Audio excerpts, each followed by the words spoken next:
Polícia Cidadã. Aqui, a sociedade tem mais voz. Hoje estamos aqui no programa Polícia Cidadã, na Rádio Federal, com o presidente do Instituto dos Advogados Brasileiros, grande advogado e jurista, Técio Lins e Silva. Com ele, com certeza, nós vamos aprender muito e vamos saber mais. Técio, é um prazer estar aqui com você e gostaria que você falasse um pouquinho sobre essa casa que você preside, para depois a gente entrar naquilo que é importante também para o nosso ouvinte, que é a questão de como se encontra os direitos fundamentais hoje. Muito obrigado, Marcelo. Enorme prazer de estar aqui no seu programa e falar para os seus ouvintes, sobretudo nessa temática tão atual e que atinge muito profundamente o exercício da profissão, o exercício da advocacia, sobretudo da advocacia criminal, da advocacia da cidadania, da advocacia da liberdade. Estar aqui no Instituto dos Advogados Brasileiros é também um enorme prazer.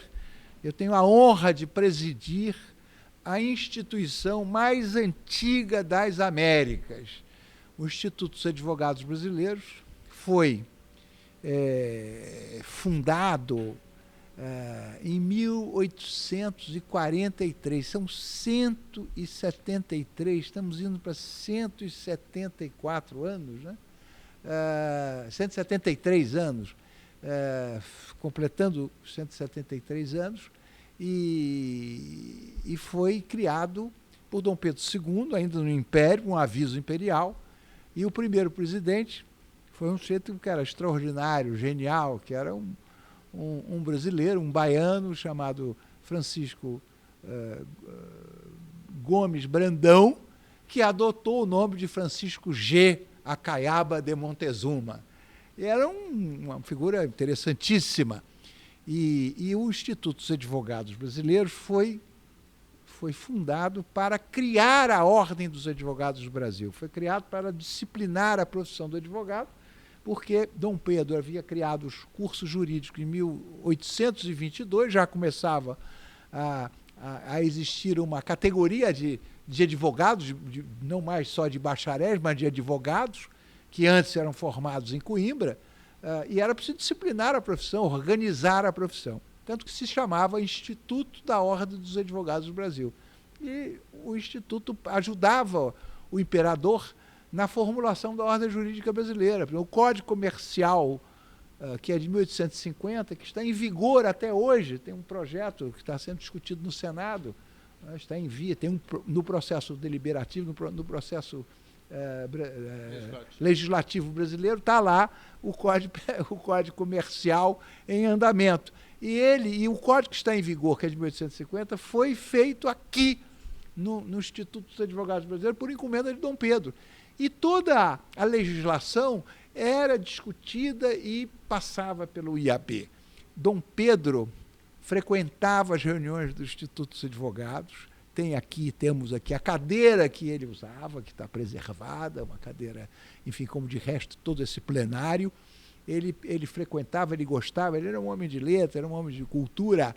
E tanto que quando o Instituto dos Advogados, Instituto da Ordem dos Advogados do Brasil, criou essa ordem no modelo de autarquia para disciplinar a profissão, para organizar a atividade de advocacia, para disciplinar a classe, para estabelecer as regras da defesa das prerrogativas, etc., o Instituto, então, ficou reservado a ele essa função acadêmica, que ele faz até hoje, que é opinar nos projetos de lei que estão em andamento no Congresso, ajudar aos legisladores com o parecer, né, porque a inteligência do Instituto, aqui estão, enfim, as melhores cabeças, historicamente, os maiores juristas brasileiros foram membros do Instituto dos Advogados, o presidente, Rui Barbosa, Teixeira de Freitas, enfim, é um ambiente de estudo, um ambiente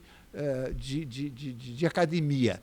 Então, quando a ordem foi criada nesse modelo autárquico, como nós conhecemos até hoje, o Instituto dos Advogados, então ficou como Instituto dos Advogados, como essa academia do direito, Tanto que, sendo ele o pai da ordem, né, sendo ele tendo a ordem nascido do ventre do Instituto dos Advogados Brasileiros, o presidente do IAB tem assento nas reuniões do Conselho Federal da Ordem, como os membros vitalícios honorários. Eu e todos os presidentes, eles têm assento à mesa do Conselho Federal, têm voz, participam das deliberações do Conselho Federal, não tem voto, mas participam, integram o colegiado, exatamente pelo respeito a essa tradição de quase 200 anos. Técio, me lembro inclusive da época em que o próprio Instituto elegia entre os seus membros 3 advogados para integrarem o Conselho Seccionário das Ordens dos Advogados. Muito bem lembrado. Muito bem lembrado. A legislação conservou até a lei vigente, até 4.215, que era a legislação anterior, a que hoje tem vigência para a disciplina da classe, a legislação estabelecia que o Instituto dos Advogados, depois da eleição da Assembleia Geral, de eleição direta da composição dos conselhos, o Instituto, de maneira indireta, elegia, né, era 1/6, 36, 6 vezes 6, era 1/6 da composição dos conselhos. No Rio de Janeiro, hoje são mais de 100, eram 36 conselheiros, ao tempo em que eu fui conselheiro estadual, o IAB indicava 6 advogados de forma indireta, que eram chamados de biônicos. Havia uma resistência a esses... Era uma espécie de senadores, né? Senadores nomeados, né? que não eram submetidos à Assembleia Geral. E, enfim, havia até um certo preconceito em relação. E dependendo do tamanho, o conselho menor tinha 3, tinha 5, enfim, era proporcional ao número de conselheiros. Pois bem, isso acabou com a atual lei, a lei vigente, que disciplina o exercício da profissão, acabou. Então, hoje, todos os conselheiros são submetidos à votação direta na Assembleia Geral dos Advogados.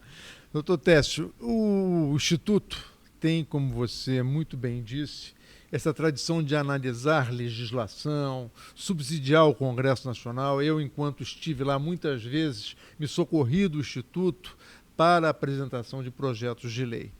Como você sabe, esse nosso programa é um programa ouvido pelos meus colegas delegados de Polícia Federal. E todos nós sabemos da importância que você tem para o direito penal.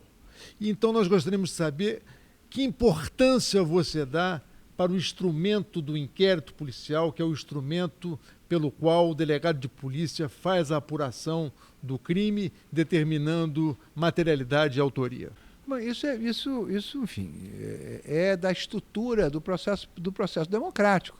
Né? A polícia judiciária, a polícia que presta o serviço à justiça, organizando a prova, organizando o processo, fornecendo os elementos para a justiça, para que a ação penal possa ser intentada pelo Ministério Público, a denúncia possa ser oferecida, naturalmente com base na investigação policial.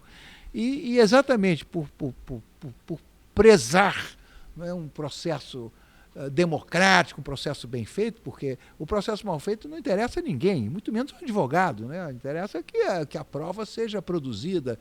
Nós não somos advogados do jeito de esconder. Não, eu acho que o advogado ele busca a defesa do seu constituinte nos limites da possibilidade. Né? Reduzir a pena para um pedido exagerado que o Ministério Público, que a acusação se faça, é garantir que a justiça se faça. E a justiça, o advogado não ganha a causa porque o seu cliente foi absolvido, ele ganha a causa porque o seu cliente recebeu a justa medida, ou de absolvição ou de condenação, mas que seja na justa medida. Então, para nós, advogados, é importante, não é, que o inquérito seja bem feito, é importante que o policial seja tenha capacidade técnica, saiba conduzir de maneira adequada e respeitando os direitos, não tenha preconceito em relação ao trabalho que ele executa, ou seja, ele não pode ter preconceito em relação aos fatos que ele apura. Tem que ter isenção, tem que ser profissional, né? Então, você julga o inquérito um instrumento válido? Eu acho um instrumento fundamental. Vale não, um instrumento fundamental. Sem o inquérito, eu não sei como seria um processo penal sem o inquérito. Achar o quê? Que o Ministério Público que vai conduzir? Não é da função do Ministério Público ser policial para fazer investigação. Nem deve ser, né? Não deve ser. Ele é o fiscal da correta aplicação da lei. Se ele investiga, como é que ele vai fiscalizar? Não dá certo. A experiência é ruim. Há uma sanha, né? Há uma voracidade sobretudo dos jovens promotores, né, dos jovens representantes do Ministério Público, eles vão fazer concurso para a polícia, né, mas não, eles fazem concurso para o Ministério Público e querem ser investigadores, eles querem fazer tudo, eles querem, se possível, até julgar, né? Alguns gostariam de julgar, já de aplicar a pena. Então, eu acho que na democracia a gente tem que respeitar os espaços e o trabalho de cada um, para que as coisas sejam democráticas e sejam limpas e livres de interferências, de preconceitos. Um inquérito bem feito por policiais honrados, que saibam, que conheçam o seu mistério, que investiguem de maneira limpa, não é? Que respeitem os direitos que têm todos os cidadãos acusados de qualquer que seja o crime, sem o preconceito que o crime é esse, o crime é aquele, não é? É importante para a democracia, é importante que o inquérito seja bem feito, seja livre de preconceitos, de influências, e que permita ao Ministério Público exercer o seu papel, não é? de formular a acusação, de promover a acusação, e o Ministério Público, alguns desses né, fundamentalistas do Ministério Público, que estão na carreira errada, eles acham que o Ministério Público tem o monopólio da acusação, tem que acusar sempre, tem que acusar. Não, o Ministério Público é fiscal da lei. Ele deve zelar pelo correto cumprimento do processo, pelo correto cumprimento das leis. Esse é o papel do Ministério Público. E pedir absolvição. Não tem que se limitar, né, como meu pai dizia, ao clássico e negligente pedido de justiça. Não, ele tem que pedir absolvição, se ele se convencer, né, e postular o que ele entender de maneira de acordo com a sua convicção e com os elementos que ele colher, que apresentar, e no contraditório, né, nesse enfrentamento contraditório, que é a defesa que se faz deve se fazer de maneira mais ampla possível, e a acusação idem. Enfim, eu sou de uma geração que viveu o inquérito, não é contraditório, o inquérito é unilateral, é investigativo, então o Estado, através da polícia, realiza, enfim, os atos de polícia judiciária, reúne prova, etc., e o advogado, enfim, ali acompanha. Enfim, houve tempo em que as pessoas achavam que o advogado não podia sequer olhar o inquérito, sequer interferir. Eu sou produto de uma geração que viveu a ditadura, em que os inquéritos policiais militares tinham esse escopo, eram misteriosos, eram secretos, né? O acusado ficava incomunicável. O encarregado do inquérito decretava a incomunicabilidade, veja só, do preso, que não podia ver o advogado, não podia ter acesso ao advogado. Isso foi outro dia, eu vivi isso, e sou contemporâneo, eu vivi isso. Não é? A família não podia ter acesso ao preso. Então era um inquérito como um instrumento, não é? Ditatorial, não era democrático, absolutamente. Pior do que isso, houve um período que não tinha habeas corpus, né? O habeas corpus estava suspenso pelo ato institucional número 5 de 13 de dezembro de 68. Então nós não podíamos, né, sequer requerer um habeas corpus para uma ilegalidade, para uma prisão ilegal, para uma situação qualquer. Não se podia. Então, essa é a história muito recente. Então, a gente pensar, né, que o inquérito deve ser contraditório é um avanço. Eu acho que é inexorável você partir para um inquérito que não seja naquele modelo da ditadura, como eram os inquéritos policiais militares, ou como menos do que isso foram os inquéritos policiais, no sentido de, enfim, era a Polícia Judiciária exercendo ali a sua investigação, mas, de uma maneira geral, os advogados tinham livre acesso, né? No ponto de vista dos inquéritos comuns, na justiça comum, na Polícia Judiciária, que é federal, que é estadual, enfim, o mesmo dos inquéritos administrativos e tal, sempre se garantiu ao advogado o acesso livre para tomar notas, para ver, para acompanhar, para assistir um depoimento. Eu não podia interferir, mas interferir no sentido, quantas vezes eu interferi, no sentido de colaborar. Olha, né, se a autoridade não compreendeu e está ditando o depoimento de maneira equivocada, não por má fé, porque não entendeu, então é correto que o advogado, doutor, se de ajudar, olha, não foi bem isso, vamos esclarecer, e aí se esclarece, no interesse, né, da investigação, da prova e da busca da apuração e da verdade. Doutor Técio, os inquéritos hoje eu chamo de judicialiformes. Por que judicialiformes?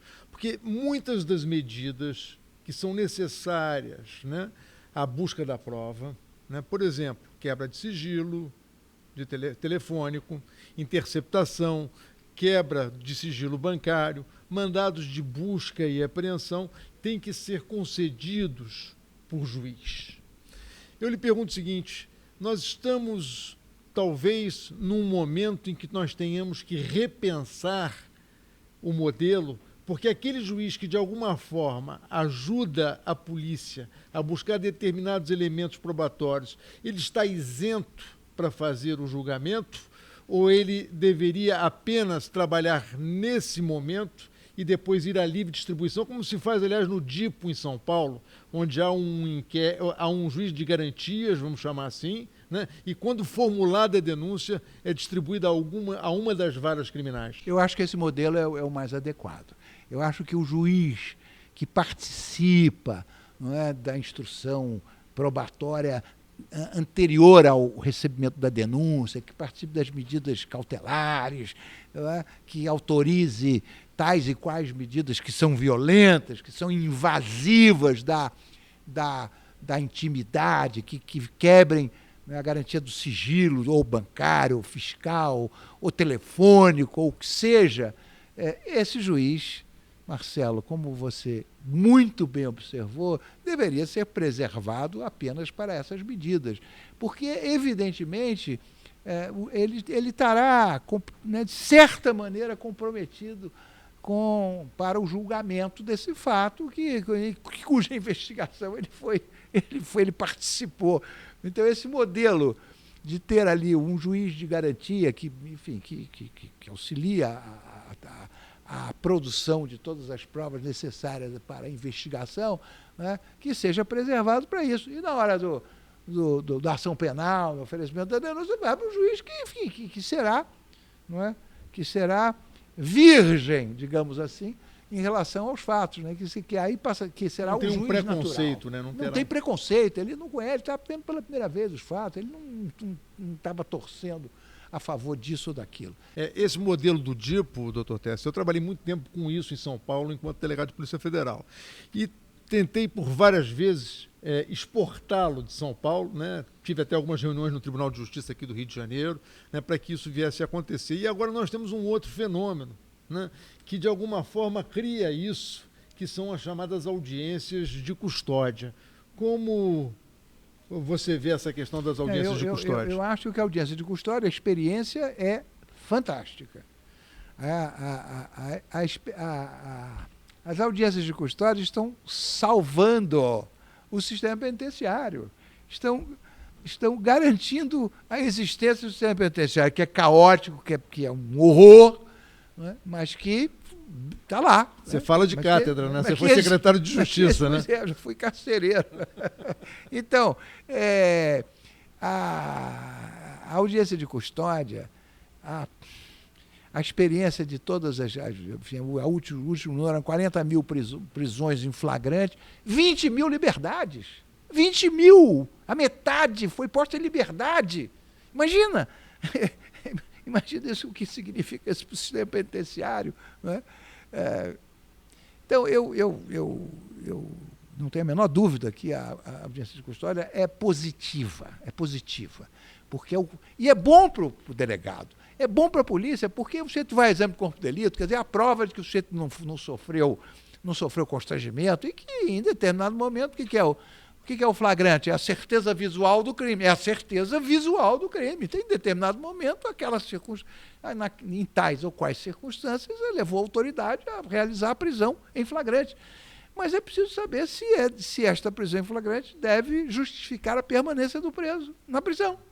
Né? É porque a posição dos delegados, de uma maneira geral, tendo em vista o Pacto de São José da Costa Rica, né, que foi admitido como norma constitucional no país, né, é de que o delegado, por sua vez, seria esta autoridade, né, que seria aquela que faria a avaliação do flagrante e para quem o agente da autoridade apresenta o custodiado. Né? Então, entendem os delegados, e eu me filio a essa corrente, de que aquilo que está previsto no Pacto de São José da Costa Rica já estaria sendo seguido no Brasil.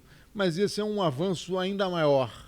Eu acho que podemos chegar a esse ponto, mas infelizmente na prática, né, a audiência de custódia eu acho que veio possibilitar que a gente chegue a esse ponto, né, de ter a autoridade policial como esse juiz da necessidade da prisão e dessa avaliação.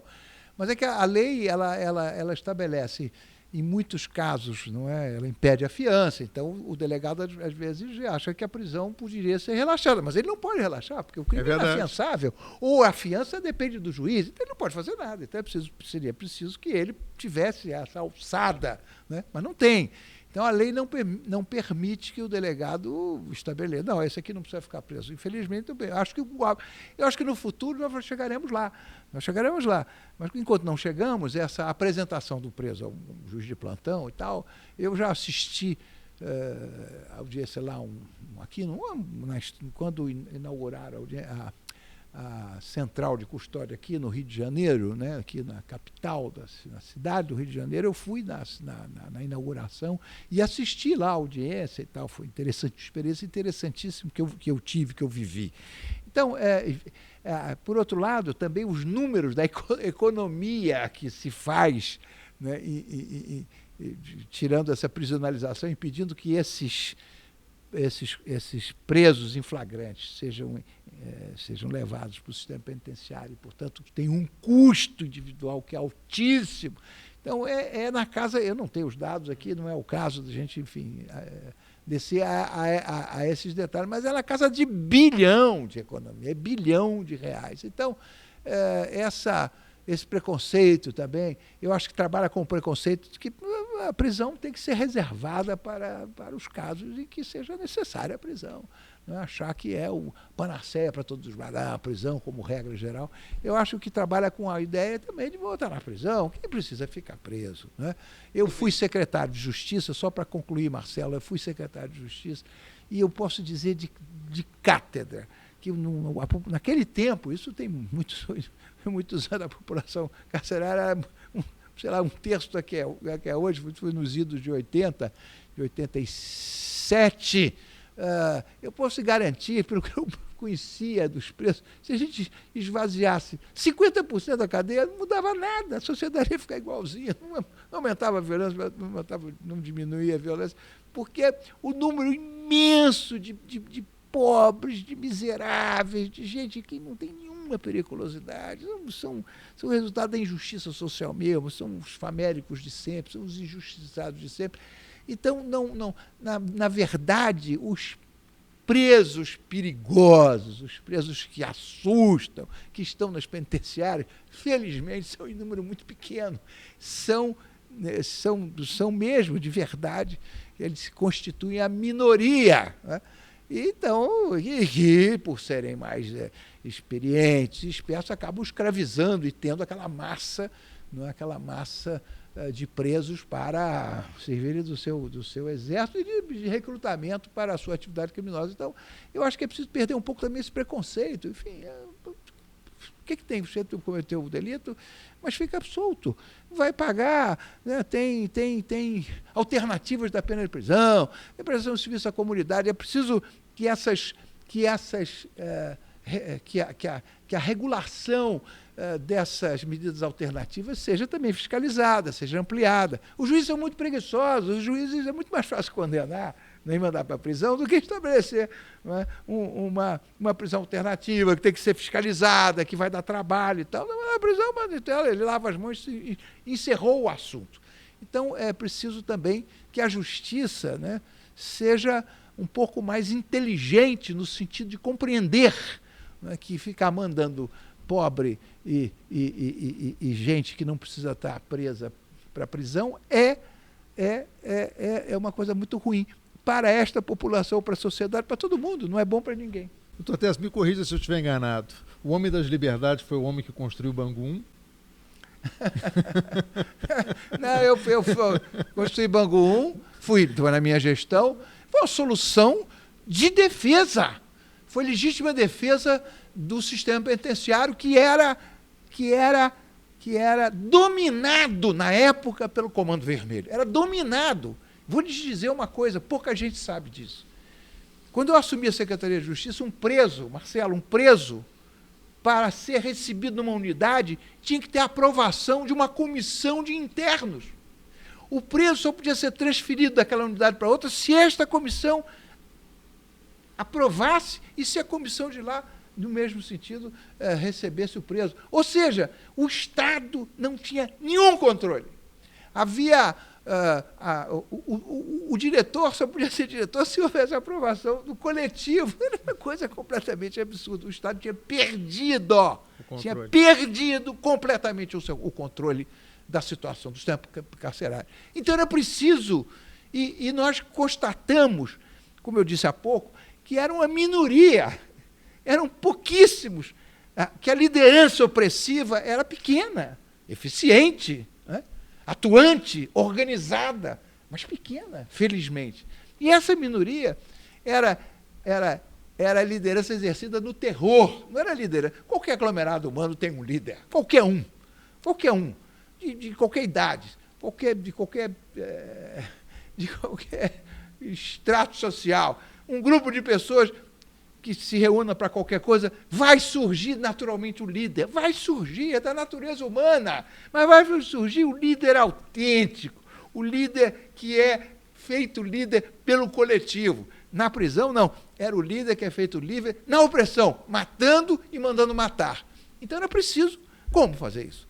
Era preciso ter um lugar para isolar essas pessoas. Então nós fizemos em 4 meses, uma micropenitenciária, 48 presos, é um ovo de Colombo, que é um X, né? São 4 galerias de 12 presos, porque a gente sabe disso, que não se comunicam entre si, porque tinham os comandos dos inimigos. Só tinha cacique, não tinha índio. Quer matar outro? Tem que matar.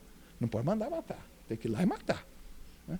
Não é como na cadeia, porque tu manda matar. Tem o robô, né? Chamado robô. Mata, né? Entrega o estoque para um preso, ele vai lá, assume. Aí você vai... Né, pega o estoque sujo de sangue, bate na grade, assim, com nojo do sangue, chama o guarda, eu acabei de matar o fulano. Então, todo mundo sabe que ele não matou, todo mundo, o guarda, todo mundo. E ele vai ser condenado a 30 anos porque matou um colega na prisão e não matou, e todo mundo sabe que não matou. Pois bem, então era preciso ter um mecanismo para proteger o sistema, para permitir que o sistema fosse desarmado dessa liderança opressiva e tal. Então, nós identificamos os líderes das várias cadeias, construímos essas 48 vagas com 4 galerias de 12, e da noite para o dia nós pusemos lá essas lideranças opressivas para pacificar o sistema. Isso. Eles reagiram, né, como sempre reagiram, mandando matar. Todo dia morria um, eles mandavam matar nos diversos... foram processados, não é, todos foram processados por esses homicídios. Os advogados que se usavam a carteira, que não era advogado, mas tinha a prerrogativa de ter a carteira do advogado, que ajudavam para levar a sentença de morte, para dizer quem deveria morrer e de qual presídio, foram processados no júri por homicídio desses pobres coitados, dessas vítimas, né? Vítimas, como se diz, de caídos, né? Porque morriam os caídos, que eram só para mostrar força. Para chocar, né? Então, de repente, uma solução de uma cadeia dura não era porque era para garantir a liberdade do coletivo, a permitir a distensão do coletivo, ele isolando aqueles que né, aquelas ervas daninhas, aquelas lideranças que não mereciam, né, esse nome de liderança, porque eram impostas pelo terror. Técio, falamos de cadeia. Agora eu queria te ouvir um pouco a respeito da liberdade. E para falar sobre liberdade, eu acho que não tem assunto mais atual do que essa recente decisão do Supremo Tribunal Federal, né, em um caso específico, mas criando um leading case, né? Eu mesmo apresentei um projeto na Câmara em 2009, né, onde se estabelecia que após o julgamento de segundo grau, onde não se discute mais materialidade, não se discute mais autoria, né, poderia se recolher aquele criminoso à cadeia. E alguns, à época, né, diziam inconstitucional. Parece que o Supremo, né, mudou agora de opinião, e eu gostaria que você falasse, para terminar, a respeito dessa questão que eu acho que é fundamental para o nosso programa. Marcelo, enfim, eu acho que equivocadamente, eu acho que o Supremo cometeu um equívoco. Primeiro que esse processo era um habeas corpus em que chegou o Supremo exatamente para discutir essa questão da liberdade, num processo em que o sujeito foi condenado e que o Ministério Público não recorreu, só a defesa recorreu. Dizer-se, não, mas é que segunda vez condenado, alto lá, muitas vezes o réu é absolvido, o Ministério Público recorre e o tribunal reforma a decisão absolutória e condena. E aí? Ah, não, ele foi condenado pelo tribunal, mas foi absolvido pelo juiz. Então, ser condenado pelo tribunal não significa ser a segunda condenação. Pode ser a primeira condenação. E aí, como é que fica? É um ponto que ninguém chamou atenção até hoje. Você está absolvido. Pronto, recorre, ele é condenado ao tribunal, agora para a cadeia. Mas como? Peraí, está 1-1, ele foi absolvido pelo juiz. O juiz do conhecimento absolveu, e o tribunal achou que ele absolveu mal e condenou. Não é? Então, é equivocado, eu acho que não tem critério, não tem razão. E vou mais longe. Vou mais perto, porque eu vou na Constituição. A Constituição, né, o que o Supremo fez num caso, não é que não era para discutir isso, era um habeas corpus que estava em julgamento, então, e acho que também que essa decisão não é vinculante, essa decisão não obriga a que todo mundo seja preso, o juiz pode decretar a prisão, mas nada determina, nenhuma regra determina que doravante o condenado vai para a prisão. Não vai. Não tem vinculação. Há um precedente do Supremo, precedente esse, que reforma toda a tradição do Supremo, e aí é só ver. O artigo 5º da Constituição do Brasil diz, no seu inciso 57, ninguém será considerado culpado até o trânsito em julgado de sentença penal condenatória. Isto é, só depois que não couber nenhum tipo de recurso e que essa decisão for definitiva. Quem diz isso sou eu? Quem diz isso é o Instituto dos Advogados? Não, quem diz isso é a Constituição brasileira, no capítulo dos direitos e garantias fundamentais, no artigo 5º, inciso 57. Sim, mas aí o Supremo resolveu revogar esse artigo. Não podia. Sabe por que não podia? Porque o artigo 60, inciso 4º, da mesma Constituição, diz o seguinte: não será objeto de deliberação, nem o Congresso pode mudar, a proposta de emenda tendente a abolir. O próprio Congresso não pode abolir o quê? A forma federativa do Estado. Segundo, o voto direto. Não, vamos mudar, não vai ser voto agora em dia. Não pode, porque o voto direto, secreto, universal e periódico está na Constituição como imutável, como cláusula pétrea, a cláusula de pedra. Não só pode mudar com uma outra constituinte. Terceiro, a separação dos poderes. E quarto, os direitos e garantias individuais. Ou seja, os direitos e garantias individuais, pelo artigo 60, parágrafo 4º, da Constituição da República Federativa do Brasil, considera cláusula pétrea e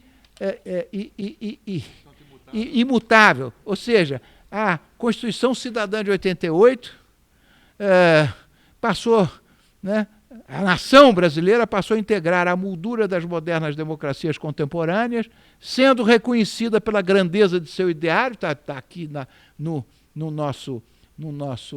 site de um manifesto que o IAB assinou também, junto com a OAB de São Paulo e uma quantidade enorme de outras entidades, que diz: a nação brasileira passou a integrar a moldura das modernas democracias contemporâneas, sendo reconhecida pela grandeza de seu ideário, fundamentado em sólidos e imutáveis dispositivos, entre os quais as chamadas cláusulas pétreas do artigo 60, parágrafo 4º da Constituição brasileira. Portanto, o Supremo violou a Constituição brasileira porque fez o que nem o Congresso pode fazer, que é mudar um dos artigos, uma das regras, um dos fundamentos esculpidos no artigo dos direitos e garantias individuais. Então, portanto, essa decisão, tudo bem, respeitável, porque a decisão, a liberdade de pensamento, o juiz julga o que quiser, pensa o que quiser e decide o que quiser, mas julgou errado.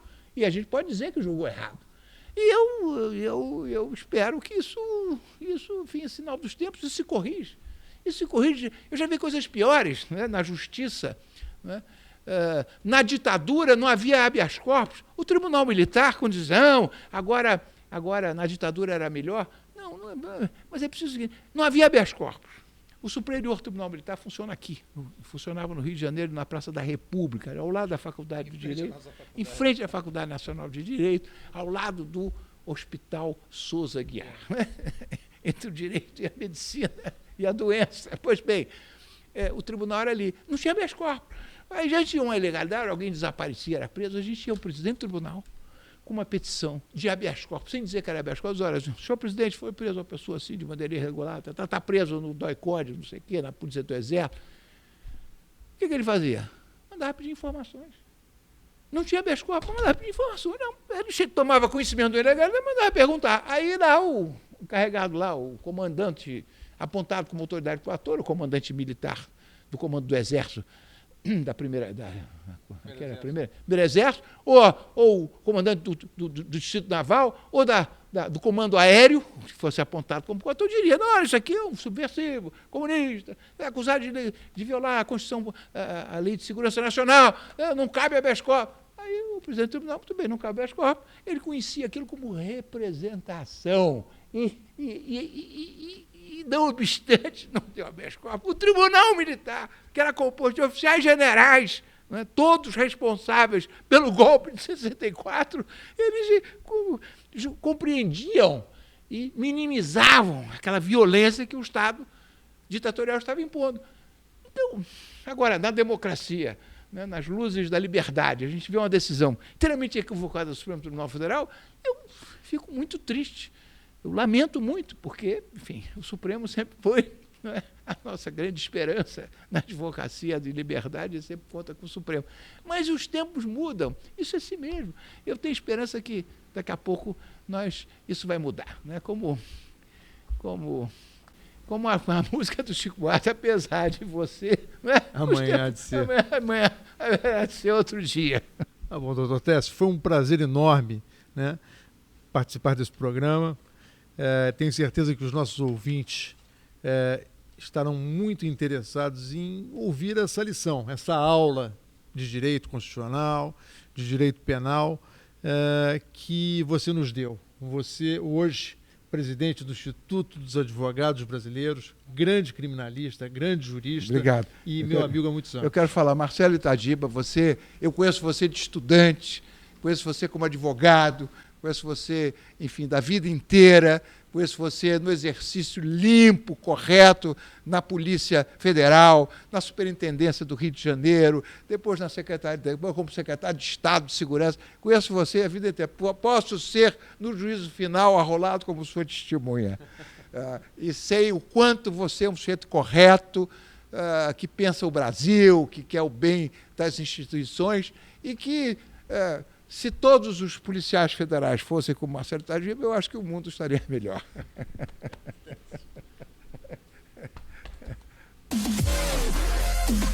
Polícia Cidadã. Aqui, a sociedade tem mais voz.